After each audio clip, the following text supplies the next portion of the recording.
ଆମର ଖପ୍ରାଖୋଲ ପୋଲିସ ଥାନା अंतर्गत जो हमारा भानपुर गाँ अच्छी ता पाखरे गोटे जो गन्मार्दन जंगल पोर्शन लगी हनुबली लगिके आमर टीम के खबर आसीला कि सेठी किसी माओवादी माने आसिके आमर जो गाँ वाला के कहा को किसी एक्शन करेंगे बोली होतिला आमर टीम डीवीएफ सांगे सांगे ओआईसी खप्राखोल और तुरईकलांकर नेतृत्व रे जाइतिला सेठी गला परे जेतेबेले आमर टीम तांका सर्चिंग करुथिला बेले माओवादी को तरफ गुड़ी चलिला ता उत्तर आम टीम रो भी गुड़ी विनिमय होइछि दुई जना माओवादी और आमर पुलिस टीम भितर एटा हला परे तांकर गन्मार्दन पटे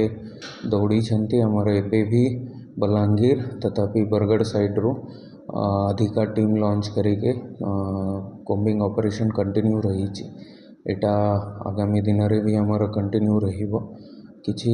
गत किछि दिन मध्य आम देखीचु कि एरियार माओ गतिविधि विरुद्ध आमर भल सफलता रही और तांकर बहुत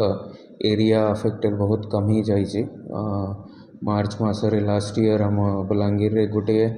आउ बरगढ़ रे दुईटा कार्डर्स एक्टिव जो थिले से भी सरेंडर करिसेंती तो सेटार बहुत माओ गतिविधि कमाई जाइए आमर बंचित थिबा लोकन को भी अनुरोध रहिबो जो माओ समर्थक और